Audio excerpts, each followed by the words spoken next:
오늘 이 시간에는요, 당신을 위해 준비한 선물이라는 제목과 함께 하나님 말씀을 듣겠습니다. 저희가 신앙생활을 할 때요, 참 십자가를 많이 봅니다. 요 앞에 있는 그림은 여기 또 교재에도 있는 내용인데, 책을 보셔도 괜찮고 같은 내용입니다. 똑같은 걸 제가 복사를 한번 했습니다. 교회 안팎에도 참 십자가가 걸려 있고요. 저희 여기 또 예쁜 십자가 이렇게 걸려 있는데, 뭐 많이 보죠, 십자가를. 연예인들이 차고 나오는 뭐 액세서리도 있고, 오늘 월드컵을 했는데 뭐 잉글랜드, 노르웨이, 스위스 국기에도 다 이 십자가가 들어가 있더라고요. 참 많이 봐서 식상할 정도로 참 질리는 것이 또 십자가라면 십자가인 것 같습니다. 그래서 그럴까요? 원래 십자가라고 하면 저희가 예수님을 믿는 사람들이라도 예수님이 나를 살리시려고 저 십자가에 돌아가셨는데 그 복음을 이제 떠올려야 되지만, 괜지 걸리적거리고 또 번거롭게 느끼시는 분도 간혹 계시는 것 같습니다. 여기 이제 그림이 있죠.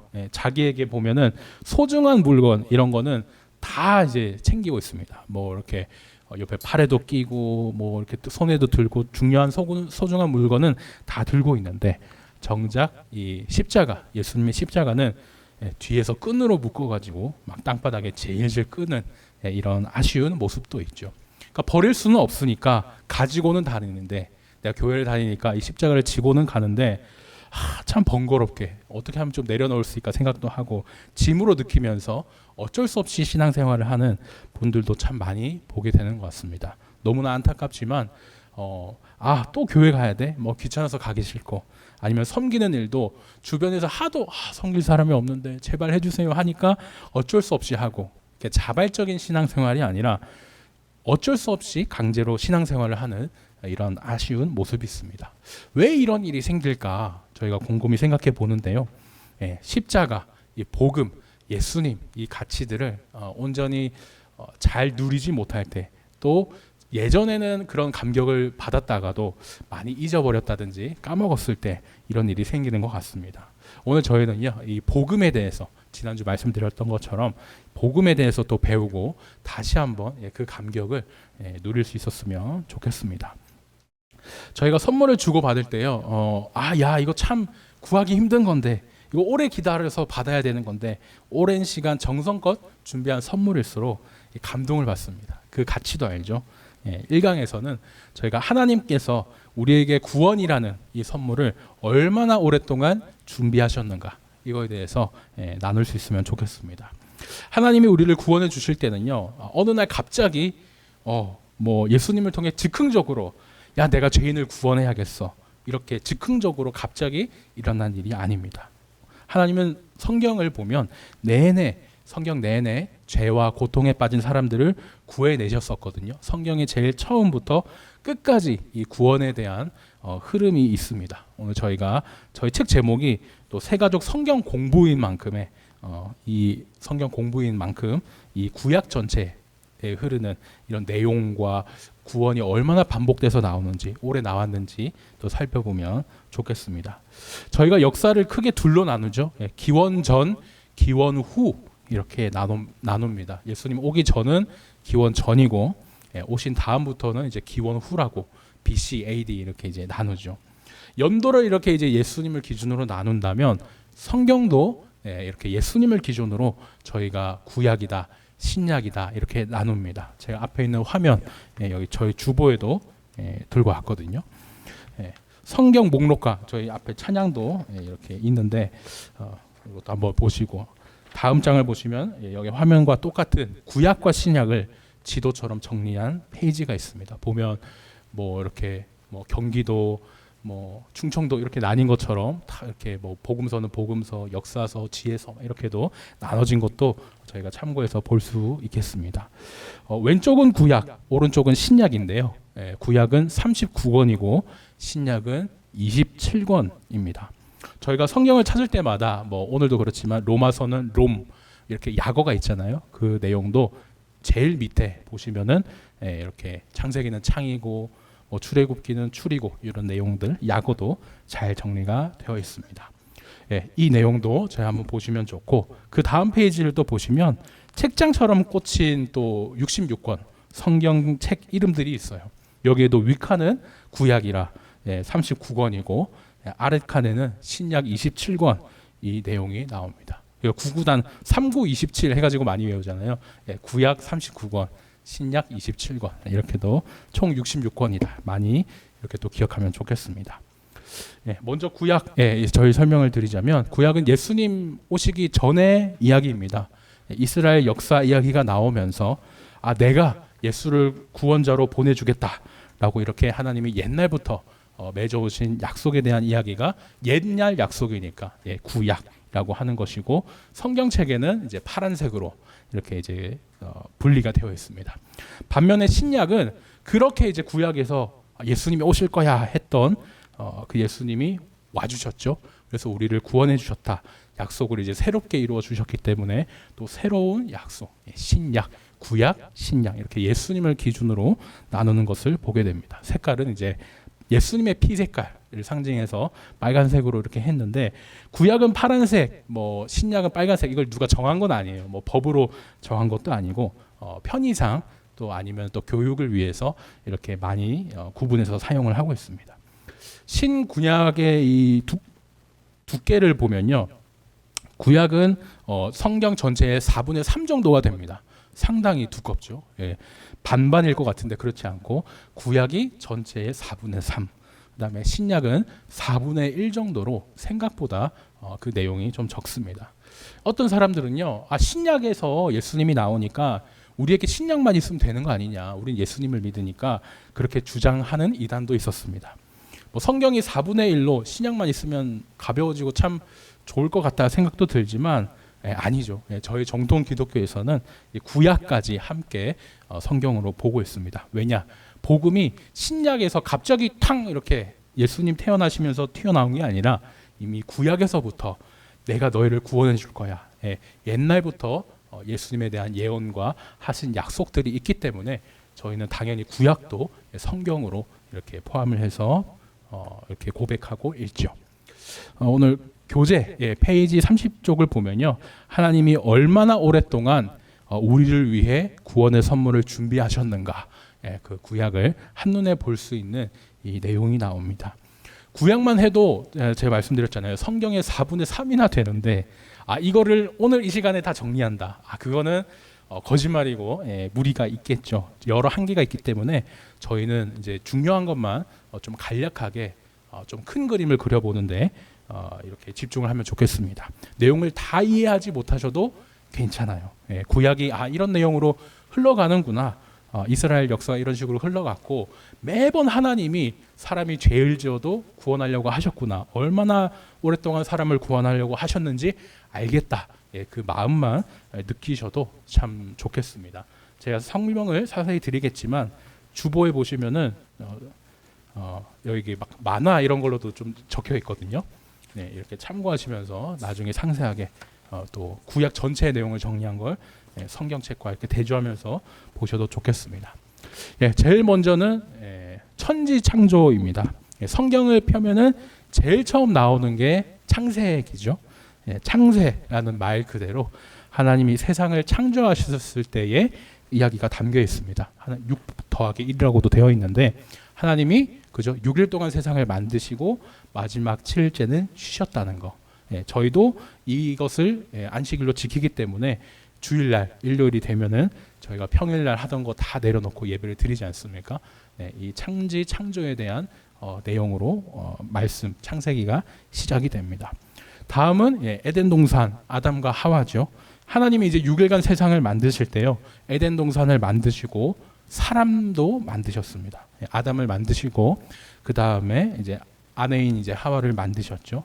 하와는 영어로 이브라고 하는데 이브 이 말도 많이 들어보셨을 겁니다. 아담 하와 똑같은 말입니다.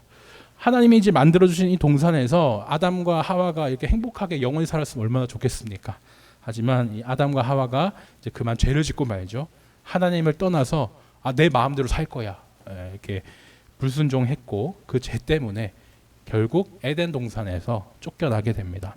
원래는 하나님이 죄를 지으면 정령 죽으리라 이렇게 죽을 거라고 말씀을 하셨었는데 하나님이 또 죄를 지은 인간을 보니까 너무 사랑하셔서 또 죽일 수가 없는 거예요. 대신 쫓아내는 것으로 이렇게 용서를 해주셨습니다. 예. 이렇게 쫓겨난 아담과 하와는요 자녀를 낳았습니다. 그 자녀의 이름이 가인, 아벨, 셋이에요. 드라마 제목으로도 나왔죠. 가인과 아벨. 예. 형 가인이 이제 동생 아벨을 질투해가지고 이제 돌로 죽였고, 그렇게 형 가인이 인류 최초의 살인자가 돼서 부모인 아담과 이제 하와를 이제 떠나게 됩니다. 부모 입장에서는 정말 청천벽력 같은 일이에요. 왜냐하면 둘째는 이미 첫째 때문에 죽었죠. 근데 첫째도 죄인이라서 이제 쫓아 보내게 됩니다. 졸지 이제 두 아들을 다 잃은 거예요. 하지만 하나님께서는 이 세 번째 아들인 셋을 아담과 하와에게 또 새로 주셔서 위로해 주시고 또 그 혈통이 계속 이어지게 됩니다. 아담과 하와에게 이 셋이라는 셋째, 이름도 셋이죠. 셋째라는 아들로 셋을 주시고 난 다음에도 이제 계속 아이가 태어나고 인간이 이제 번성을 하게 됩니다. 그렇게 이제 후손이 후손을 낳고 여러 곳에 인간이 이제 퍼져 나가게 되죠. 하지만 이미 아담 때부터 그 들어온 죄가 있잖아요. 저희가 원죄라고 하는데 그 죄가 있기 때문에 계속 사람이 번성하면 번성할수록 타락할 뿐인 거예요. 그렇게 이제 온 세상에 자기 마음대로 죄를 지으면서 사는 사람들이 넘쳐나게 됩니다. 하지만 모든 사람들이 그렇게 막 제멋대로 죄를 지으면서 살아도 그 중에 하나님 뜻대로 사는 사람이 한 명 있었어요. 그 사람이 노아입니다. 들어보셨죠? 하나님은요, 이 사람들이 너무 타락하니까 더 이상 안 되겠다. 세상을 물로 심판하기로 이제 작정을 하셨습니다. 그래서 노아에게 방주를 만들라고 하죠. 그런 다음에 하나님은 이제 대홍수를 내려서 세상을 물로 심판하십니다. 하지만 노아는 하나님이 만들게 하신 그 방주에 타게 해서 노아와 노아의 가족까지 함께 이렇게 구원해 주셨습니다. 그 대홍수가 끝나고 나서 그림처럼 이제 노아가 방주에 내리니까 하나님께서 이제 노아랑 약속을 해주시죠. 내가 물로 너희를 심판했지만 이제 다시는 내가 물로 심판하지 않을게. 그러면서 이 무지개를 약속의 증표로 주셨습니다. 이게 창세기 10장까지의 내용이에요. 저희 계속 이어가죠. 오늘 이 내용이 길기 때문에 제가 오늘 앞에 찬양과 이런 걸 좀 짧게 했는데 계속 살펴보겠습니다. 바벨탑 이야기가 이제 창세기 11장부터 나옵니다. 대홍수 속에 이제 하나님이 이제 노아와 노아의 후손들은 구원해 주셨잖아요. 나중에 땅에 내려서 그 후손들이 살아남고 또 번성을 하지만 그 속에 있는 죄성, 이 죄의 문제가 여전히 남아 있어서 여전히 또 계속 하나님께 죄를 짓고 있습니다. 이 사람들은요 함께 이제 힘을 모아가지고 탑을 높게 쌓으려고 그랬어요. 우리가 탑을 이렇게 높게 쌓으면은 하나님이 있는 저 하늘까지 닿지 않겠느냐? 우리도 하나님처럼 높아지지 않겠느냐? 이렇게 생각한 겁니다. 아담과 하와가 내 마음대로 살 거야 이렇게 했던 것과 똑같이 지금 죄를 짓고 있는 거죠. 이때만 해도 모두가 이제 노아에게서 나온 한 가족이잖아요. 같은 말을 썼었습니다.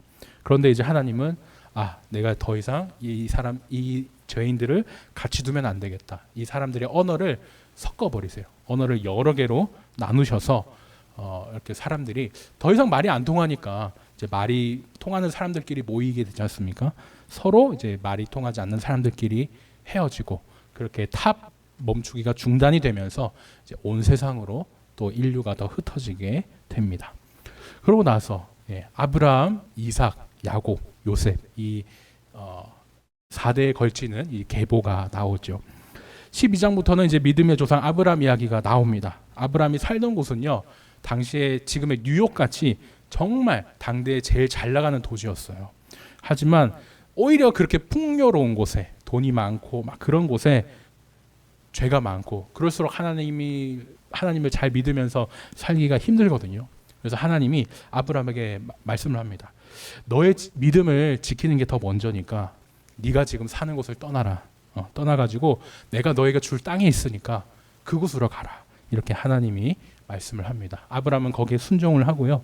그렇게 이제 아브라함이 믿음의 여정을 떠나게 됩니다. 하나님이 주신 그 땅을 향해서 출발을 하는 거예요. 그 이후에도 이제 계속 이야기들이 나옵니다. 아브라함을 통해서 이삭이 태어나고 또 이삭 밑으로 또 야곱이 태어나죠. 야곱이 나중에 이스라엘이라는 이제 새 이름을 받게 되는데 이 야곱이 12명의 아들을 낳으면서 성경에서 12지파에 이렇게 뿌리가 되기도 하고 성경의 12, 12이라는 숫자가 많은 그런 중요한 역할을 하게 됩니다. 나중에 예수님 수제자들도 12명이잖아요. 다 시작이 이 야곱의 12아들이었다고 생각하면 되겠습니다. 이 12아들 중 한 명인 요셉의 이야기도 참 창세기에서 분량이 많아요. 형들의 시기를 받아서 이제 이집트의 노예로 팔려가게 되는데 하나님이 도와주셔가지고 오히려 그 이집트 노예에서 총리의 자리까지 올라가게 되죠. 저희가 창세기 말씀 저희 교회에서도 많이 나눴기 때문에 기억을 하실 겁니다. 온 가족이 굶어 죽을 뻔했지만 오히려 미리 노예로 팔려갔던 그 요셉 덕분에 온 가족이 구원을 받게 되는, 죽을 뻔하는데 죄로 무너지고 고통받을 뻔하는데 구원하시는 그 내용이 앞으로도 계속 반복이 됩니다. 이후에 이제 요셉을 통해서 이집트에 완전히 야곱의 가족들이 이민을 오게 되죠. 그렇게 창세기가 이제 끝이 나게 됩니다. 여기까지가 저희가 창세기의 내용이라고 한다면 창세기 다음은 출애굽기, 출애굽기 이 내용이 나오게 됩니다. 말 그대로 애굽, 이집트에서 탈출하는 그 내용이 담겨 있어요. 요셉이 죽고 나서요. 창세기가 이제 요셉의 얘기로 끝났는데 요셉이 죽고 나서 시간이 이제 몇백 년이 흘렀습니다. 야곱 가족은 또 많이 번성해서 이제는 이스라엘 민족으로 커졌습니다. 그냥 가족이 아니라 민족으로 이제 커진 거죠. 그러는 한편 이제 이집트가 정권이 바뀝니다. 그러면서 이제 민족으로 너무 성장한 야곱의 가족들을, 이스라엘 민족들을 견제하기 시작해요. 새로 태어나는 모든 남자애를 죽여라, 이렇게 인구 제한 정책을 펼치고요. 남자애를 죽이라는 그 명령을 할 정도로 정말 견제를 받고 더 이상 이제 이집트에서 하나님을 믿으며 사는 게 힘들어집니다.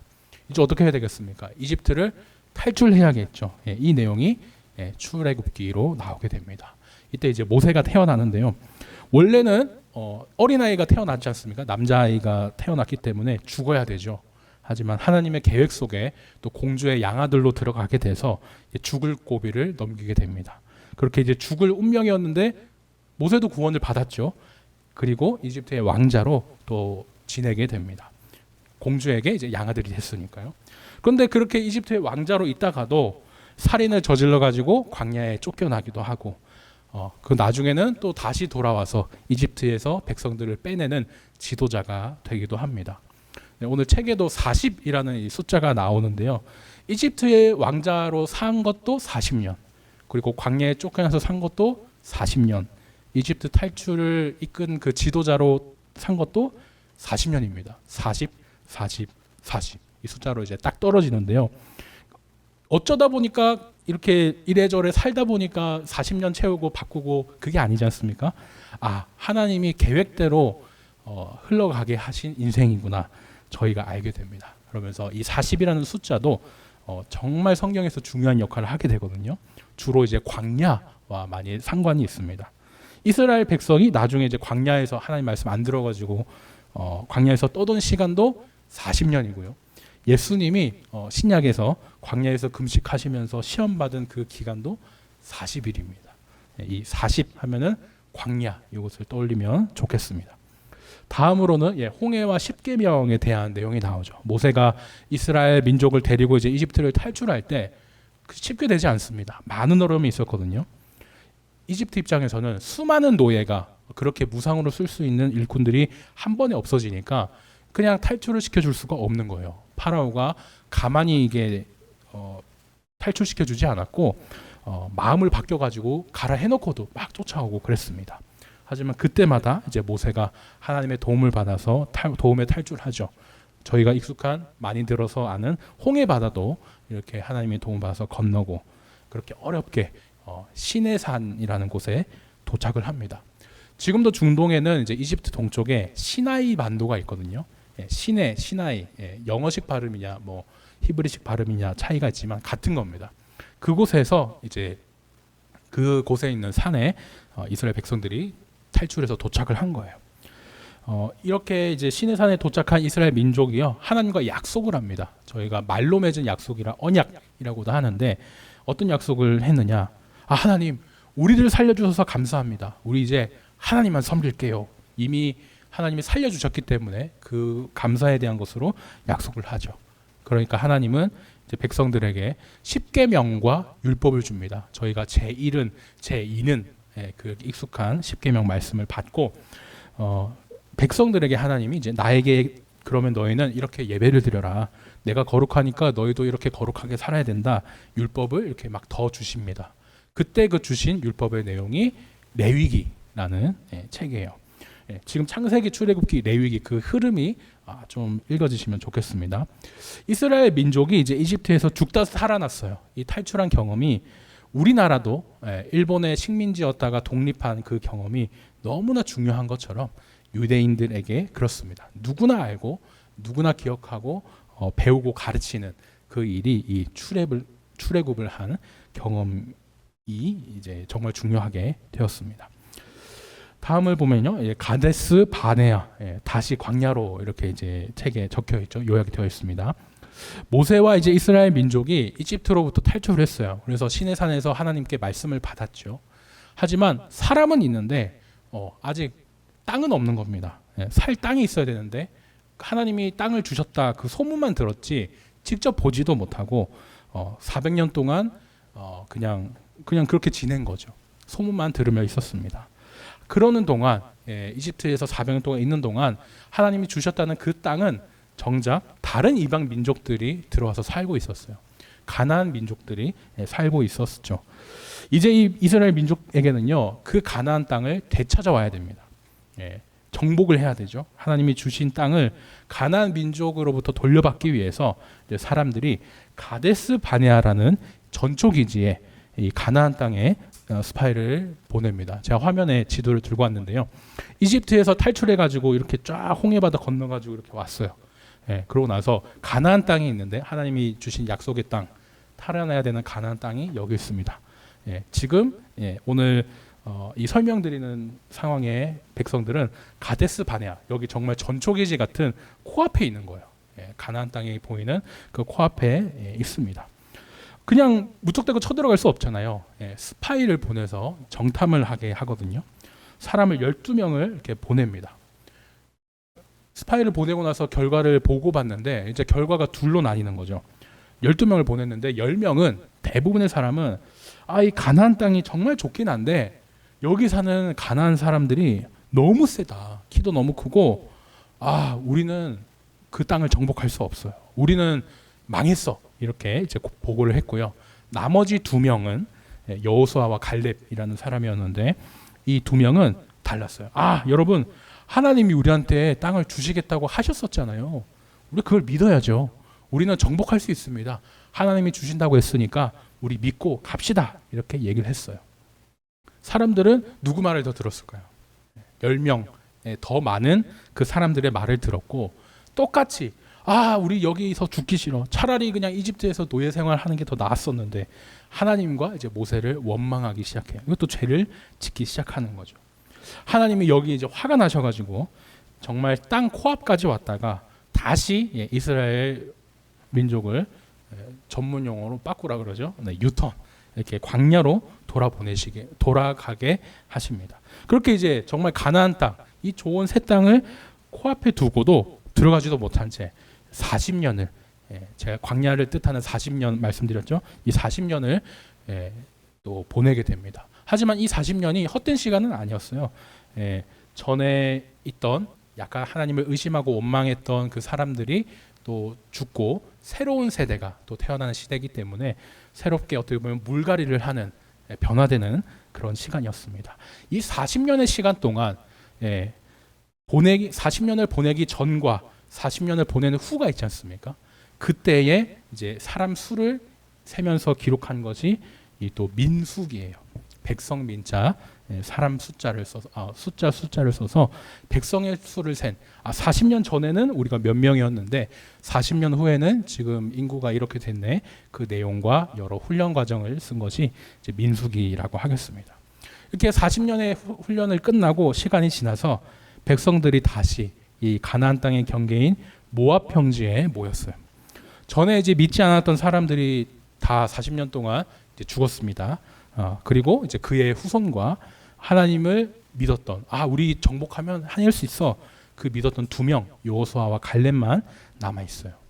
땅을 정복하기 전에 이제 하나님이 모세를 통해서 다시 한번 시내산에서 했던 그 약속을 되새겨 줍니다. 너희가 이제부터 정복할 땅이 있잖아. 거기에는 잡신들이 너무 많아. 나만 믿겠다고 약속했던 거 그 기억하지? 나만 믿으면 복을 받을 것이고 아니면 저주를 받을 거야. 이렇게 그때 했던 약속을 다시 한번 되새겨 주십니다. 모세 스스로도 이제 나이가 40, 120이 넘는 너무 늙은 나이였기 때문에 유언이자 이제 고별 설교로 이렇게 하나님 말씀 잘 들어야 돼. 안 그러면 저주 받을 거야. 잘 믿으면 복을 받을 거야. 이 얘기를 이제 전했죠. 그 내용이 이제 또 신명기입니다. 이렇게 보면은 저희가 창세기, 출애굽기, 레위기, 민수기, 신명기 그 내용이 이제 정리가 되죠. 이 내용까지가 이제 모세 오경이라고 합니다. 5권이라서 이제 성경 5권이니까 오경 이렇게도 이야기를 하고 율법에 대한 내용이 적혀 있기 때문에 율법서라고도 이렇게 하죠. 이후에 또 책장을 보면은 여러 책이 나오는데요. 이스라엘 역사를 다룬 역사서들이 제가 그 주보에 나와 있는 책 그림에도 있는데 역사서들이 이렇게 쭉 나옵니다. 여호수아, 사사기, 룻기, 사무엘, 상하 이렇게 쭉 나오는데 이 내용도 주보에 있는 만화에 또 정리되어 있거든요. 저 짧게 또 설명을 드리겠습니다. 모세가 이제 죽었습니다. 그리고 이제 이스라엘 리더가 여호수아로 이제 바뀌게 되죠. 여호수아는 이스라엘 백성들을 이끌고 가나안 땅을 이제 정복해야 될 그 책임을 가지고 있습니다. 하나님은요 여호수아를 통해서 또 많은 정복 전쟁을 이기게 하셨고 그렇게 하나님이 약속하신 땅을 정복하게 가질 수 있게 해줘요. 그렇게 땅을 12지파로 이제 나누게 됩니다. 야곱의 아들이 12명이었으니까 그 후손들을 각자 지파로 세워서 이제 12지파로서 이렇게 부분이겠죠. 이렇게 나눠서 땅을 분배해서 가진 겁니다.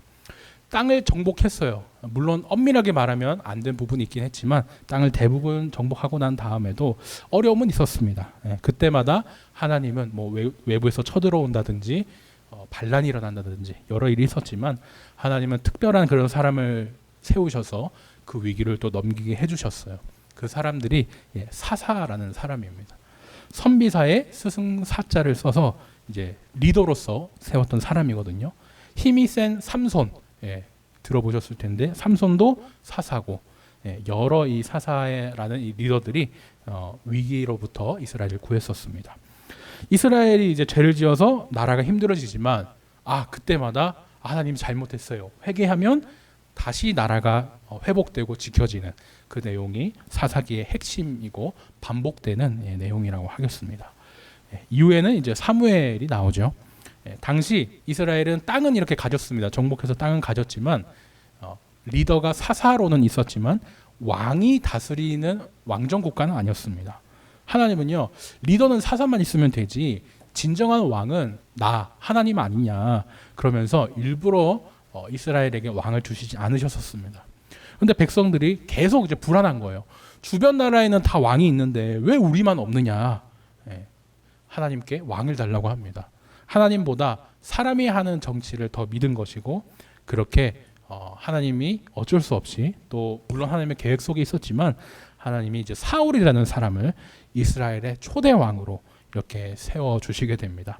사무엘은 이렇게 왕을 다스리는 국가를 세우는데 사울을 발견해서 왕으로 세우고 이렇게 쓰임을 받은 사람입니다. 그 사무엘이라는 선지자의 이름을 따서 책 내용이 많으니까 사무엘 상하 이렇게 성경을 이제 기록을 한 것이죠. 사울은 이제 이스라엘의 초대 왕이었지만요. 처음에는 참 겸손하게 잘했습니다. 근데 나중에는 이제 교만해가지고 하나님을 잘 따르지 않게 되는 거예요. 나중에 이제 다윗이 왕이 되어가지고 막 나라의 기반을 잘 닦았지만 다윗도 사람인지라 죄를 지었고 다윗의 아들인 솔로몬도 지혜로워서 나라를 최전성기로 이끌었어도 또 다르게 후궁을 너무 많이 받아들여서 그들과 함께 데려온 잡신들 이것을 믿기 시작하니까 하나님께서 결국에 이 나라를 반으로 쪼개셨어요. 한 나라였던 것이 이제 남쪽과 북쪽 이렇게 나뉘게 됩니다. 그 상세한 내용이 열왕기 상하 또 역대기 상하 이렇게 이제 기록이 되어 있거든요. 솔로몬 때 이제 나라가 둘로 쪼개졌습니다. 이렇게 저도 그림을 들고 왔는데 남쪽에 유다, 북쪽은 이스라엘 이렇게 이제 딱 한 나라였던 곳이 나뉜 거죠. 정통성은 남쪽 유다에 더 있었습니다. 예배드리는 장소 예루살렘이 유다에 있었기 때문인데요. 실제로 북쪽 이스라엘보다 남쪽 유다가 더 오래 그래도 살아남았어요. 하지만 이제 북쪽 이스라엘이 아수르에 망하는 걸 보고도 남쪽 유다가 정신을 못 차립니다. 계속 자기 하던 대로 뭐 죄 짓고 마음대로 살고 이러다 보니까 하나님이 이제 북쪽 이스라엘을 망하게 하신 다음에 얼마 안 가 이 남쪽 유다도 망하게 하세요. 그때 남쪽과 북쪽 두 나라가 어느 나라든 할 것 없이 하나님 막 말씀 안 들으면서 나라가 망하려고 하니까 이제 경고를 하시잖아요. 너네 계속 이렇게 죄 지으면은 하나님이 미래에 나라를 망하게 할 거야 이렇게 예언을 하시는데 선지자를 통해 예언을 하시는데 그 내용이 예언서라고 저희가 정리할 수 있겠습니다. 선지자들이 예언했기 때문에 예언서, 선지서 이렇게 똑같이 같은 말로 부릅니다. 근데 보시면요, 이 예언서가 소가 있고 대가 있습니다. 뭐 좀 대가 더 중요한가? 아니면 소는 좀 덜 중요한가 생각할 수 있지만 그냥 분량이 대선지서는 좀 많은 책들을 따로 이렇게 묶어 놓은 것이고 소선지서, 소예언서라고 하는 이 소예언서는 양이 작은 것들을 그냥 12개 한 번에 묶어 놨다. 이렇게 생각하시면 좋겠습니다. 저희가 이제 다 끝이 나갑니다. 이후에 이제 포로 귀환 이 시대가 나오죠. 하나님이 그렇게 막 미래를 예언하면서 경고를 해주셨는데 두 나라가 결국 하나님 말씀대로 그 예언해 주시고 선지서에 적힌 그 말씀대로 하나님 말씀 안 들었습니다. 그래서 결국 둘 다 망하거든요. 그래서 막 이제 여러 제국에 끌려 나가게 되죠. 포로로 끌려 나가게 됩니다. 하지만 하나님은요, 이 백성들을 기억하셨고 다시 한번 이 백성들을 살려주세요. 이집트에서 탈출했었던 것처럼 하나님은 포로로 잡혔던 백성들을 다시 고향 땅으로 돌아오게 해주십니다. 이후에 귀한 뭐 침묵기 이 내용들이 나오는데 이것이 이제 구약의 끝입니다. 근데 또 여기서 끝이 아니에요. 고향 땅에 돌아온 그 백성들이 이후에도 계속 이방 나라의 그런 견제를 받고 시달립니다. 어떻게 하겠습니까? 하나님, 우리를 살려줄, 우리를 구원해줄 사람을 제발 좀 보내주세요. 그렇게 자신들을 구원해 주기 위해 오실 구원자 예수님을 기다리거든요. 그렇게 400년을 지나고 더 기다린 다음에 하나님께서 예수님을 보내주십니다. 그렇게 이제 구약의 시대가 끝나고 신약이 시작되는 거예요. 저희가 구약을 신약 아니고 구약만 설명하다가도 시간이 참 다 가버릴 것 같습니다. 긴 내용이지만 정리하자면 이렇죠. 정말 옛날부터 하나님은 사람이 죄를 지으면서 넘어져도 참고 참으시면서 우리를 구원해 주셨구나. 사람들이 아무리 자기 마음대로 살면서 하나님을 배반해도 하나님은 그래도 내가 만든 이 사람, 인간을 사랑하는데 어떻게 하면 내가 이 떠난 애들을 다시 돌아오게 할까, 구원해 줄까 참고 기다리셨습니다. 그래도 너를 사랑해, 너를 구원해 줄게. 오래전부터 구약, 이 약속을 해주셨고 구원이라는 선물을 준비하셨죠. 이제 그 구원의 선물이 예수님으로서 우리에게 전달됩니다. 우리가 하나님께 돌아오지 않으니까 하나님이 직접 사람의 몸을 입고 우리가 있는 이 땅으로 내려와 주신 거죠. 그러니까 얼마나 오랫동안 정말 이 긴 시간 동안 다 들었는데도 정리가 안 될 만큼 얼마나 오랫동안 하나님이 우리를 살리시려고 하셨고 구원하려는 계획을 갖고 계셨는지 그 내용이 오늘 적혀 있습니다. 저희가 교재 31페이지에 보면요, 창세기 3장 15절 말씀이 있습니다. 뱀의 모습을 한 마귀에게 하나님이 정말 창세기 초창기인데 하나님이 마귀를 이렇게 막 혼냈거든요. 괄호를 빼고 저희가 말씀만 함께 읽어보면 좋겠습니다. 교재 31페이지입니다. 31페이지에 있는 창세기 3장 15절 말씀 함께 읽겠습니다. 시작. 내가 너로 여자와 원수가 되게 하고 네 후손도 여자의 후손과 원수가 되게 하리니 여자의 후손은 네 머리를 상하게 할 것이요 너는 그의 몸치를 상하게 할 것이라 하시고. 아멘. 하나님이 마귀에게 이렇게 얘기를 하는 겁니다. 야 마귀 이놈아, 너는 내가 만든 사람이 죄짓게 했지. 너는 이제 사람의 원수야. 하지만 내가 예수를 보내서 마귀 너의 머리를 상하게 할 거야. 너는 발버둥 치면서 반격하겠지? 하지만 예수의 발꿈치밖에 상하게 못하게. 이렇게 세상을 만드실 때부터 창세기 3장 정말 앞부분인데 이때부터 하나님이 예수님을 통해 우리 사람을 구원하려고 하셨구나. 그 내용을 저희가 핵심적으로 볼 수 있겠습니다. 예수 그리스도라는 이름부터 그렇죠. 흔히 예수 그리스도 하면은 홍길동처럼 예수가 성인가? 아니면 그리스도가 이름인가? 이렇게 생각하는 분도 계십니다. 하지만 아니죠. 예수는 저희가 앞에 성경책 이름으로도 있었던 여호수아와 이름이 같습니다. 하나님은 구원이시다라는 뜻이 있는 이름이고요. 그리스도는 히브리어로 메시아라는 말과 똑같습니다. 그러니까 기름을 부어서 세우신 바로 그 사람이라는 뜻인데 예수 그리스도라는 이름 자체가 하나님이 우리를 구원해 주시려고 보내주신 분이 바로 이분이구나라는 그 뜻을 담고 있는 그 이름입니다. 그러니까 얼마나 오랫동안 하나님이 나를 구원하시려고 이렇게 준비하셨는가. 온 세상을 만드실 때부터 나라는 존재를 생각하시고 구원하셨구나. 그 놀라움을 저희가 느낄 수 있었으면 좋겠습니다. 정리한 내용 주보에 있으니까 또 한번 정리해 보시면 좋겠습니다. 다음으로 2, 3, 4강이 있는데요. 야 큰일 났다. 이거 언제 다 보냐 싶죠. 빨리 저희가 핵심만 보겠습니다. 먼저 2강입니다. 1강에서는요. 얼마나 하나님이 오랫동안 나를 구원하려고 준비하셨냐 이것을 배웠다면 이번에는 나를 살리려고 얼마나 큰 대가를 지불하셨느냐입니다.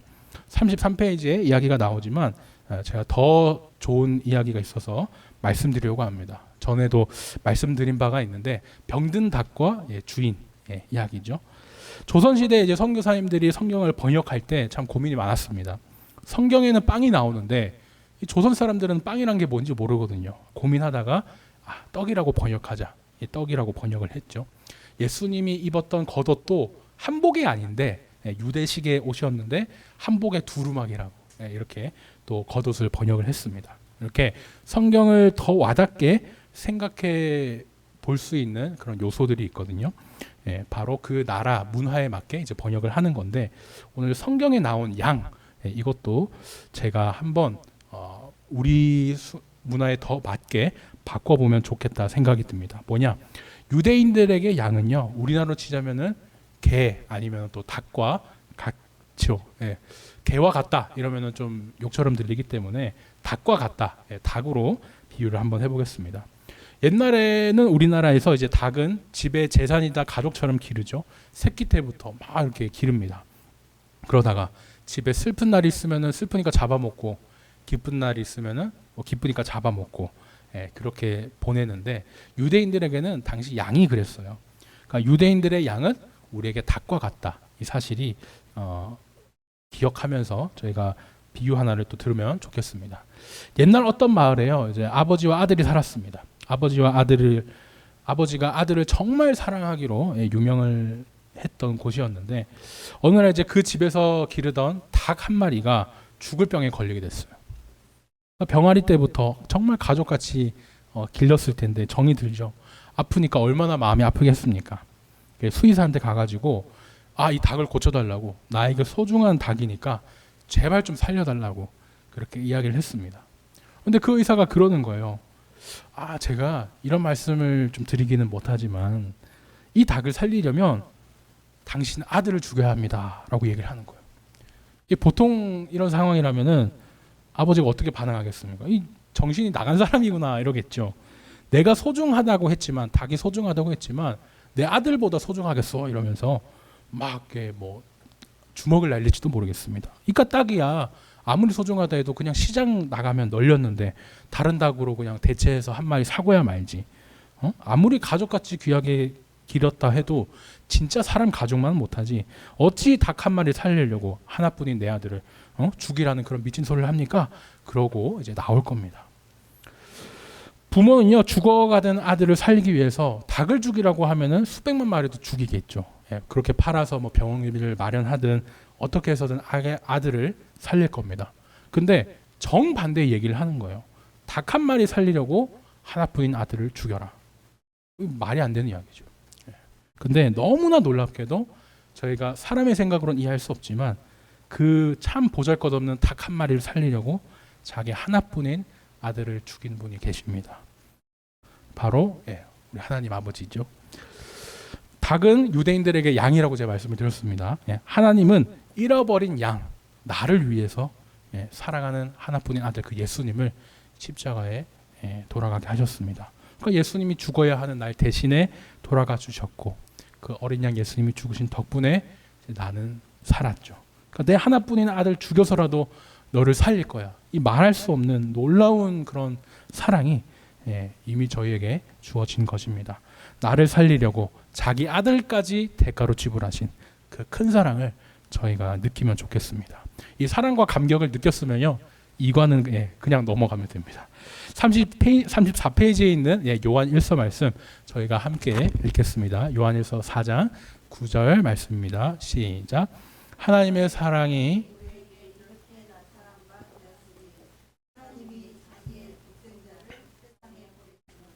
그로 말미암아 우리를 살리려 하심이라. 아멘. 네, 이제 3장입니다. 우리가 복음을 전할 때요, 우리는 죄인이지만 예수님이 내 죄를 대신해 돌아가 주셨어, 이렇게 얘기를 하면 은혜 받는 분도 있지만 또 반대로 기분 나빠하는 분도 계십니다. 어느 부분에서 기분을 나빠하느냐? 죄인이다라는 이 포인트에서 기분을 나빠하죠. 아니, 나는 교도소 한 번도 안 갔고 법원, 경찰서도 한 번도 안 가본 사람인데 내가 왜 죄인인가요? 이렇게 이제 따지는 거예요.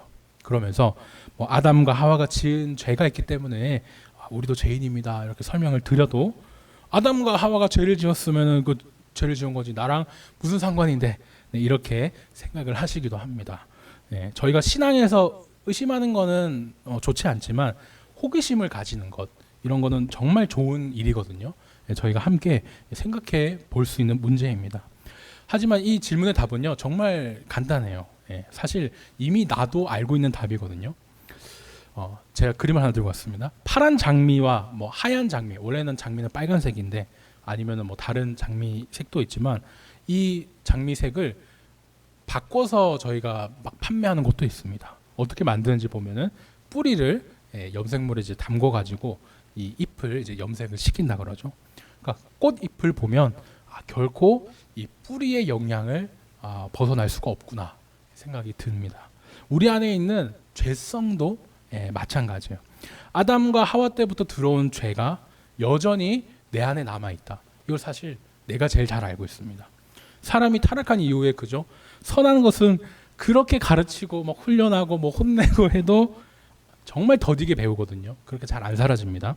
하지만 나쁜 거는 누가 가르치지도 않았는데 어디서 막 이렇게 배워와서, 저도 정말 어린 친구들이 어디서 그런 나쁜 욕을 배웠는지 놀랄 때도 있는데, 누가 가르쳐주지 않아도 나쁜 거는 얼마나 그렇게 잘 배우는지 싶습니다.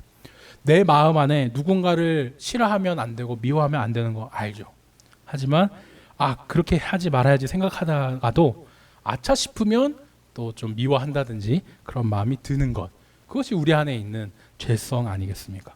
그것 자체가 아담과 하와가 지은 아담과 하와가 지은 죄가 내 안에 있구나, 나도 그 죄로부터 정말 자유롭지 않구나, 그것을 알게 해주는 증거라고 하겠습니다. 당신은 원래 죄인입니다, 이 얘기를 하면 정죄하는 것 같아서 기분 나쁠 수도 있죠. 하지만 거기서 끝나는 게 아니죠. 나도 죄인이고 우리 모두가 죄인이다, 여기서 인정을 하기 때문에 그 이유가 좀 달라집니다. 왜냐?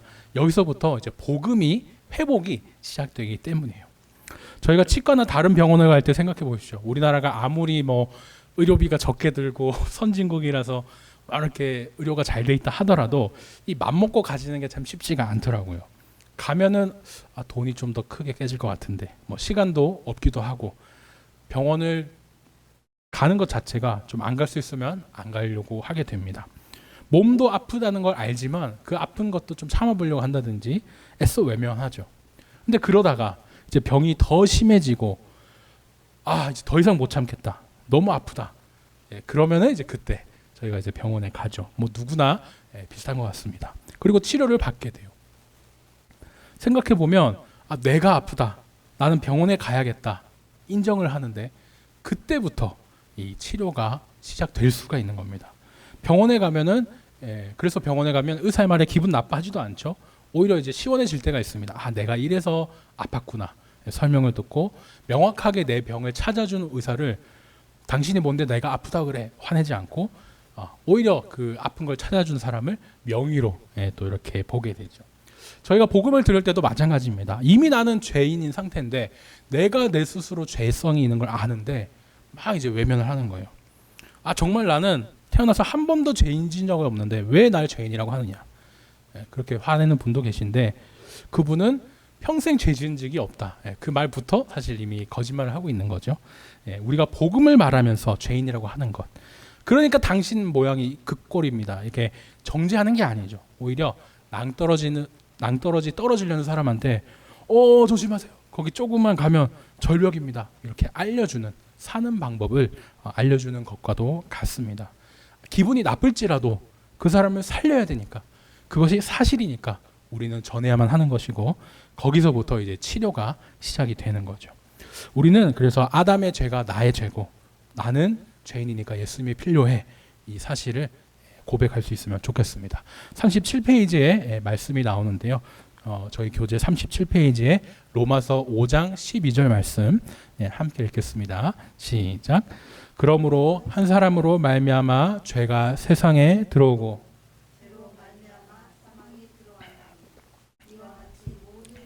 죄를 지었으므로 사망이 모든 사람에게 이르는 모든 사람이 죄를 지어서 죽을 운명에 있다라는 것입니다. 이제 마지막 4강입니다. 예수님이 나를 대신해 돌아가셨다는 이 사실이요 참 너무나 그래서 복된 소식입니다. 내가 치료받을 수 있다. 나는 용서받을 수 있다. 너무나 기쁜 소식이라서 복음이죠. 복된 소식이라 복음입니다. 이 복음을 믿으면서 이 선물을 받은 사람은 구원을 받게 됩니다.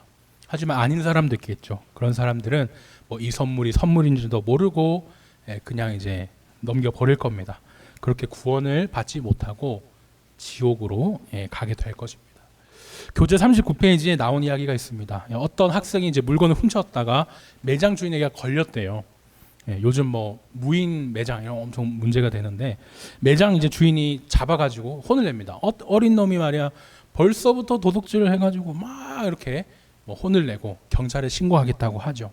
부모님이 겨우 이제 무릎을 꿇고 정말 훔친 내용에 비해 더 많은 합의금을 지불해서 마무리를 합니다. 정말 말도 안 되는 그 합의금을 이제 지불했는데 그렇게 이제 이 학생의 문제는 해결이 된 것이죠. 그런데 이제 아쉬운 일이 있습니다. 부모님이 그렇게 많은 돈을 필요 이상의 금을 지불하면서 합의를 했는데도 이 학생이 그 사실을 믿질 않는 거예요. 아니야. 우리 부모님은 시장에서 분명히 콩나물 100원이라도 더 깎으려는 사람인데 나를 위해 그렇게 큰 돈을 냈다고? 나 못 믿겠어. 그러면서 이미 합의하고 끝났는데 계속 그 주인을 피해 다닌다. 그것만큼 또 부모님의 마음이 또 아픈 게 없겠죠. 이미 그 대가 우리 부모님이 나의 지불했다. 그렇게 믿는다면 이렇게 주인을 더 이상 주인으로부터 도망치지 않아도 됐을 텐데 그렇게 터무니없는 큰 대가를 치르다니 나를 이렇게나 사랑하시는구나 깨달았을 수도 있었을 텐데 그 사람은 믿지 못했다. 그 내용이 또 책에 실려 있습니다. 그렇게 터무니없는 큰 대가를 치른 만큼 나를 사랑하는구나. 예수님의 이름 또 예수님의 몸값으로 목숨으로 나를 살려주시고 그 대가를 치르셨는데 나를 이렇게나 사랑하시는구나. 그것을 믿으면 바뀔 텐데 그것을 이제 믿지 못한 겁니다. 그렇게 느꼈다면 예를 들어서 이 이야기의 사람이라면 우리 부모님이 그렇게나 힘들게 합의를 하셨는데 내가 다시는 훔치면 안 되겠다 깨닫고 막 그렇게 변화가 일어날 텐데 그런 것도 없이 그냥 믿지 못하고 돈다면 참 이미 지불한 그 부모님 마음은 참 찢어지겠죠. 이제 이 내용을 기억하면서 저희가 마지막으로 성경 말씀 읽겠습니다. 저희가 본문으로도 읽었던 내용인데요. 로마서 5장 17절에서 18절까지 내용입니다. 페이지 수로 보니까 제가 40페이지에 있네요. 함께 읽겠습니다. 시작. 한 사람의 범죄로 말미암아 사망이 그 한 사람을 통하여 왕노릇 하였은즉 더욱 은혜와 의의 선물을 넘치게 받는 자들은 왕노릇 하리로다. 그런즉 한 범죄로 많은 사람이 정죄에 이른 것 같이 한 의로운 행위로 말미암아 많은 사람이 이롭다 하심을 받아 생명에 이르렀느니라. 아멘. 제가 어린 시절 오락실에서요 50원짜리 100원으로 바꿔드립니다 그 문구를 본 적이 있습니다. 그래서 너무 오락이 하고 싶잖아요. 그래서 집에 있는 50원짜리 동전 하나 가져가서 이제 그 위에 있었기 때문에 이렇게 딱 이제 100원으로 바꿔주세요 하면서 내밀었습니다. 참 제가 순수했거든요. 게임 하고 싶은데 야 50원이 모자라서 100원짜리 게임을 못하는 사람이 있구나. 아 그런 사람들을 위해서 이렇게 돈을 좀 지원해 주는구나 이렇게 순수하게 믿었던 겁니다. 원래는 50원짜리 2개 주면 이제 100원짜리 하나로 준다 그거였는데 제가 착각을 한 거였죠. 당시에 이제 돈 바꿔주던 그때 사람이 바꿔줬잖아요. 돈 바꿔주던 주인한테 장난치지 말라고 원인도 모르고 혼났던 그 기억이 나거든요. 참 세상은요 이렇게 50원짜리라도 물론 그때 50원은 더 우리나라보다 당시 지금보다 더 못하긴 했지만 당시 어쨌든 50원이라도 손해를 안 보려고 그렇게 하는 것 같습니다. 가치가 낮은 것을 높은 것과 바꿔주는 이런 경우는 없잖아요.